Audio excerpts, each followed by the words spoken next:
Sain UU, tasain UU, yang artinya, halo Rebahaners, dimanapun kalian berada, bagaimana kabarnya? Gimana? Sudah sembuh dari rasa sakit dihianati? Sebuah film berjudul Getaway tahun 2024 akan menceritakan tentang sebuah keluarga yang liburan ke pulau terpencil berisi warga yang semuanya adalah kanibal atau pemakan daging manusia. Sebrutal apakah ceritanya? Langsung saja pasang handsfree, simetriskan pusat serbahan, kencangkan celana dalam, selamat menonton dan cekicrot.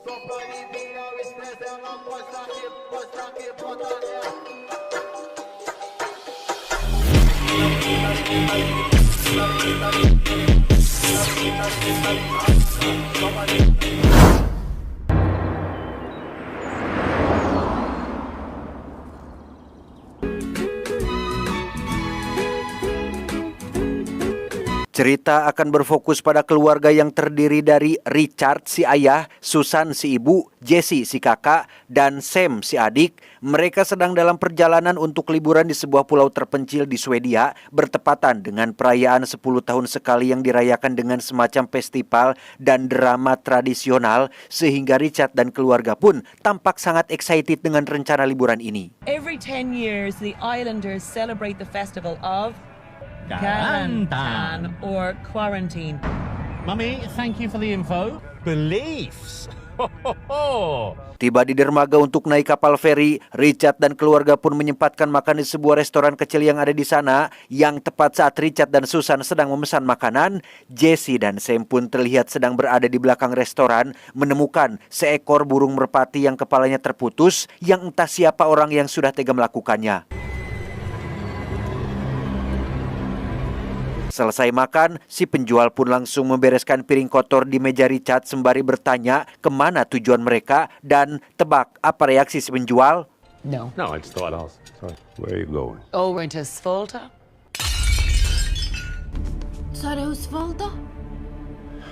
Ya, mendengar Richard dan keluarga akan pergi ke Pulau Svalta, si penjual pun benar-benar terkejut karena mengetahui sesuatu akan kisah dan misteri dari pulau tersebut. You will not be welcome on the island. Oh, why? Foreigners attack. Saat Richard sedang melakukan pembayaran, si penjual yang merasa kasihan pun memperingatkan Richard untuk jangan pergi ke pulau tersebut saat perayaan festival, karena tidak seperti yang dibayangkan. Festival yang dimaksud bukanlah festival biasa seperti yang kita ketahui, namun Richard tetap kekeh ingin pergi ke pulau tersebut. Archie! Have to leave. Don't say I didn't warn you. Tepat saat keluarga ini akan naik kapal feri, Richard pun baru sadar akan dompetnya yang ketinggalan, sehingga ia meminta izin sebentar untuk mengambil dompetnya tersebut. We must leave now. And then my husband is, come on, Daddy. Saat sudah berada di kapal feri, semua penumpang yang ada di sana pun memandangi mereka berempat dengan tatapan menyeramkan, seolah keberatan akan keluarga ini yang ikut pergi ke Pulau Svalta. Entah perayaan macam apa yang sebenarnya diadakan di pulau itu. Richard dan keluarga pun tidak memperdulikannya dan tetap enjoy menikmati liburan ini. Sommar, sommar, sommar, sommar, sommar, sommar. Jag vill viska i ditt öra. Tiba di Pulau Svalta, para penumpang yang semuanya asli keturunan pulau ini pun kembali memandangi Richard dan keluarga dengan tatapan sinis, sampai akhirnya muncullah sosok wanita tua yang menjadi pemimpin komunitas bernama Nenek Eli, yang menjelaskan bahwa festival ini tidak dibuka untuk umum dan hanya anggota komunitas saja yang dapat ikut serta, sehingga Nenek Eli pun menyuruh mereka untuk segera pergi meninggalkan pulau ini. Or another. You lick my face, you lick my face. It's not all. Hey. Tak lama, muncullah seorang tour guide keturunan asli pulau ini bernama Matt yang sebelumnya sudah berkomunikasi dengan Richard. Berbeda dengan Nenek Eli dan penduduk yang lain, Matt sengaja menyewakan rumah mendiang ibunya kepada Richard untuk dijadikan hunian selama mereka liburan di pulau ini. It will be short. Thank you. Okay, come on. Put your bags on the cart. We will now go to your house. Dan inilah rumah yang akan Richard dan keluarga tinggali. Tempatnya cukup bagus dan masih layak huni, di mana saat Jessie sedang melihat-lihat kamar tempat tidurnya, tiba-tiba... Hey, don't be scared. It's only Matt. Ya, sekilas wajah Matt tampak menyeramkan dan mencurigakan, tapi Richard dan keluarga sama sekali tidak berpikiran buruk atau suuzon terhadapnya.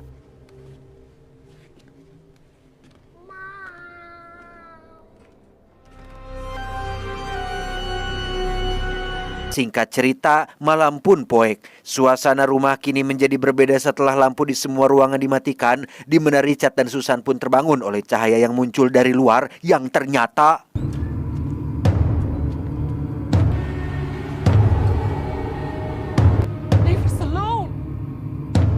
Ya, semua penduduk terlihat berdiri di depan rumah sembari membawa obor, bahkan salah satunya mengenakan topeng menyeramkan. Susan pun berteriak memperingatkan mereka untuk jangan berisi karena kedua anaknya Sam dan Jesse sedang tidur, di mana mereka malah memberikan hadiah seekor hewan ganggarangan yang sudah mati yang entah apa maksudnya. You can't leave that here.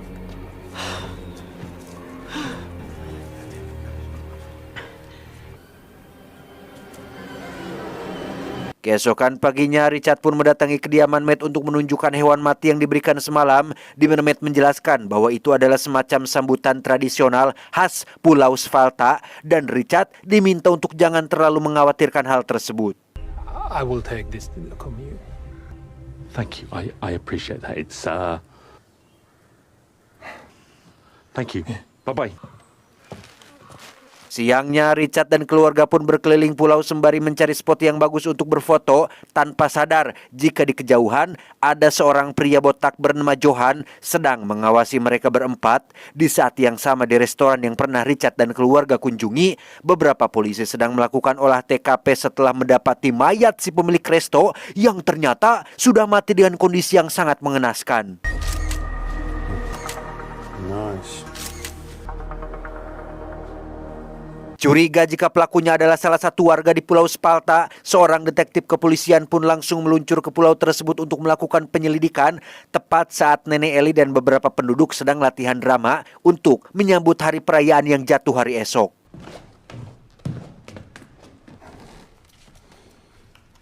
Do you know Johan? Berdasarkan catatan di kepolisian, si detektif mencurigai jika Johan si botaklah pelakunya karena dikenal sering mabok dan pernah melakukan pencurian. Namun Nenek Ellie tidak mengetahui keberadaannya sekarang dan meminta si detektif untuk segera pergi karena dianggap mengganggu jalannya latihan drama. You have no jurisdiction here.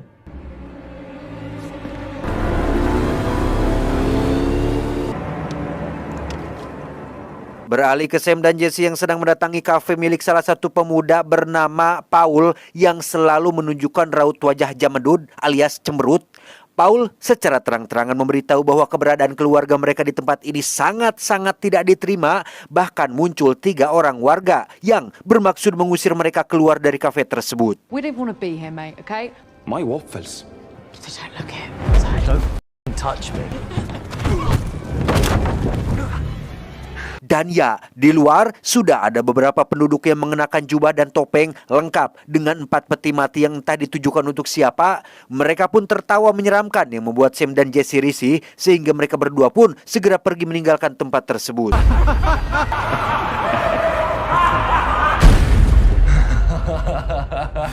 Dan Anda mungkin akan terkejut saat melihat Matt sedang tiduran di kamar Jesse sembari mengenakan pakaian dalam miliknya. Entah pria macam apa si Matt ini, Jesse yang menyadari celana dalamnya hilang pun perlahan mendekati cermin dan...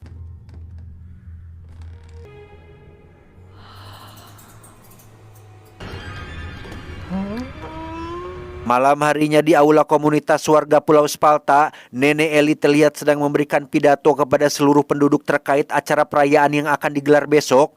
Disinilah akhirnya terungkap bahwa acara perayaan yang dimaksud ternyata adalah acara turun-temurun untuk memperingati kematian nenek moyang mereka yang dibantai oleh tentara Inggris sekitar 200 tahun yang lalu. Namun yang menjadi kejutannya adalah setelah pembantaian itu, seluruh penduduk asli keturunan Pulau Svalta berubah menjadi kanibal alias pemakan daging manusia akibat kelaparan yang melanda, dan targetnya adalah orang-orang keturunan asli Inggris seperti Richard dan keluarganya ini. The English arriving here has solidified my resolve. Sebenarnya sudah puluhan tahun mereka menghentikan kegiatan kanibalisme dan hanya merayakannya dengan sebuah drama teater sebagai bentuk penghormatan. Namun setelah melihat Richard dan keluarga yang sekonyong-konyong memaksa tinggal di pulau ini, hasrat kanibal Nenek Ellie pun menjadi muncul lagi dan memutuskan untuk memakan mereka berempat bersama dengan seluruh penduduk yang menyetujui akan rencana tersebut. It offered me an unsurpassed clarity. The English must be offered up. Tak hanya penduduk yang lain saja, Nenek Ellie pun mendatangi Matt untuk memberitahu akan rencana tersebut. Matt sempat menolak karena tujuan awal ia mendatangkan Richard dan keluarga hanyalah untuk mengambil keuntungan dari rumah yang ia sewakan. Tetapi setelah terobsesi akan kemolekan tubuh Jesse, Matt pun menjadi setuju dan akan ikut andil dalam rencana tersebut. You might. Together, we shall eat. Perhaps our friends would like some nice cookies. Keesokannya, tepat saat hari perayaan, seluruh penduduk pun berkumpul untuk menyaksikan pertunjukan drama teater yang biasa mereka lakukan. Barulah setelah selesai pertunjukan, mereka akan langsung memburu Richard dan keluarga untuk dihidangkan sebagai makan malam.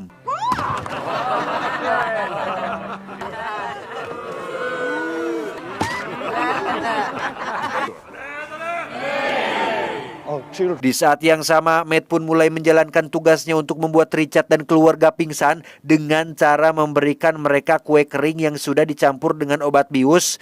Awalnya mereka berempat enggan memakan kue kering yang bentuknya tidak puguh itu, tetapi setelah capek berenang dan kedinginan, Richard dan keluarga pun memutuskan untuk menikmatinya. Gross. They're really dry. Yeah, dig in. Tak lama setelah Richard dan keluarganya ngagoler, Matt pun muncul untuk memastikan mereka semua sudah pingsan. Tanpa sepengetahuan Nenek Ellie yang masih melakukan pertunjukan, Matt pun langsung menjalankan rencana terselubungnya, yaitu melampiaskan hasratnya kepada si Jesse. Tetapi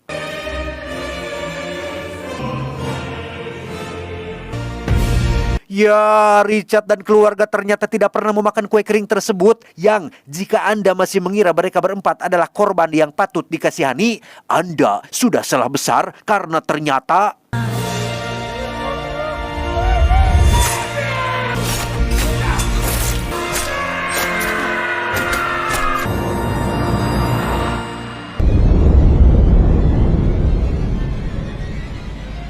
dan Anda mungkin akan terkejut saat mengetahui jika Richard, Susan, Sam, dan Jesse adalah monster yang sesungguhnya. Keempatnya adalah psikopat yang sengaja datang ke pulau ini untuk melakukan pembantaian tanpa perlu khawatir akan diganggu oleh pihak kepolisian.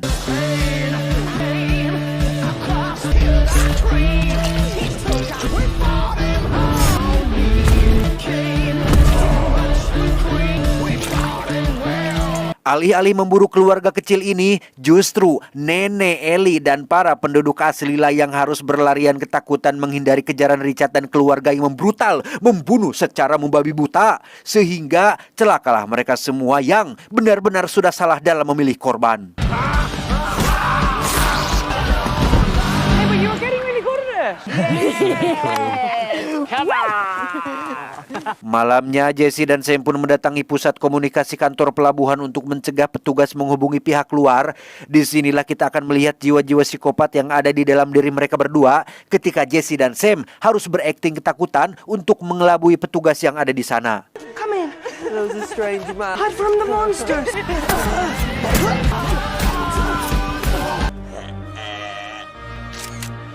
Tak lama setelah Sam dan Jesse selesai menghabisi petugas pelabuhan, salah satu warga pun datang mengambil pistol suar yang ada di sana untuk memberikan sinyal permintaan bantuan kepada orang yang ada di luar pulau ini.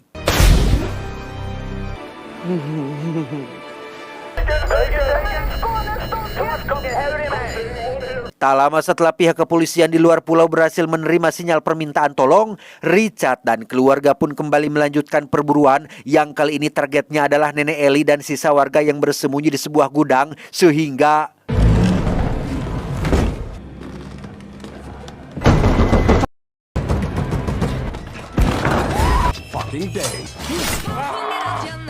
Sempat kena tusukan yang menembus pipinya, Richard yang merupakan psikopat kejam pun sama sekali tidak menyia-nyiakan hal itu. Ia dan keluarganya langsung menjebol pintu dan berhasil masuk ke dalam sana.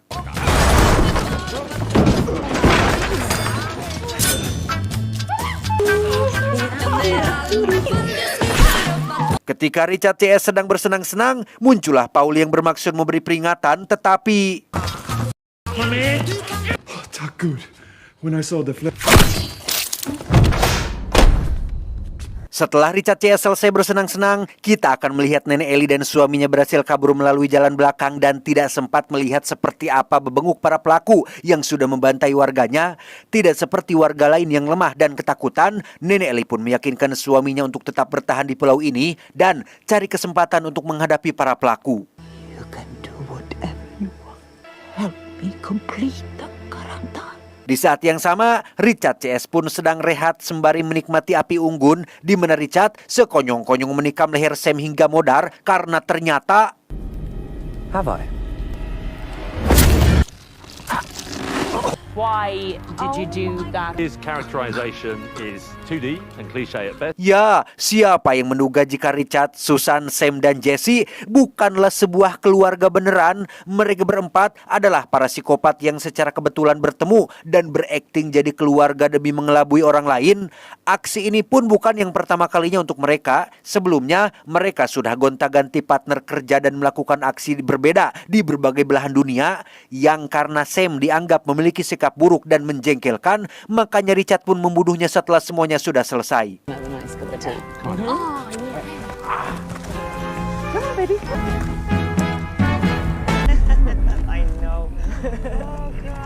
Tepat saat si detektif sampai di pulau ini dan melihat kekacauan yang luar biasa mengerikan, Richard CS pun pergi ke kediaman si Matt dan baru sadar jika selama ini Matt diam-diam mengawasi mereka dari kamera tersembunyi. Melihat kemunculan nenek Ellie dan suaminya di bawah, Jesse pun meminta izin untuk mengatasinya sendirian dan di luar ekspektasi, Jesse pun ditembak di bagian perut tapi tidak sampai membuatnya mati. Karena nenek Ellie dan suaminya belum tahu bahwa yang membantai seluruh penduduk adalah Richard CS, Jesse pun kembali berakting dengan menjelaskan bahwa pelakunya adalah si Matt. Sehingga suami si nenek Ellie pun memutuskan untuk memeriksanya ke dalam kamar. Please help me.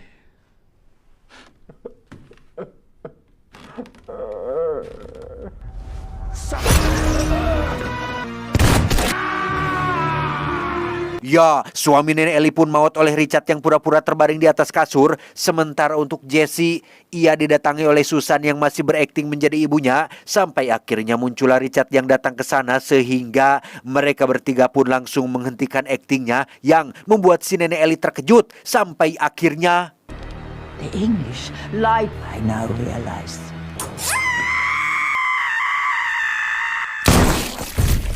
Dan ya, psikopat memang selalu punya keberuntungan yang di luar nalar ketika detektif menembak nenek Ellie karena dianggap sebagai pelakunya. Sehingga aman sudahlah Richard CS yang langsung dibawa pergi meninggalkan pulau ini. Untuk si Johan botak, ia pun ditembak mati oleh pasukan polisi yang baru datang. Dan itu menjadikan pertunjukan terakhir paling menyenangkan untuk Richard dan keluarga abal-abalnya. That was the best holiday ever. Stay together. Tamat ending yang cukup membrutalkan. Pesan yang bisa kita ambil dari film ini adalah moral seseorang tidak bisa dilihat dari penampilan luar. Banyak yang berpenampilan baik, rapi, memakai jas, dasi, celana bahan, sepatu pantopel mahal, duduk di kursi rapat membahas kebijakan, tapi ternyata penipu dan tidak tulus. Di sisi lain, banyak yang berpenampilan apa adanya, terkadang sekilas terlihat arogan dan mawakar pesorangan, namun memiliki ketulusan dan kebaikan yang luar biasa. Ingat, jangan menilai orang dari sampulnya, buka dulu, baru memberi penilaian. Siapa tahu barangnya bagus. Hai! Saya John mewakili jajaran direksi yang bertugas mengucapkan terima kasih dan sampai jumpa di video selanjutnya. Adios, keluarga harmonis landak laut.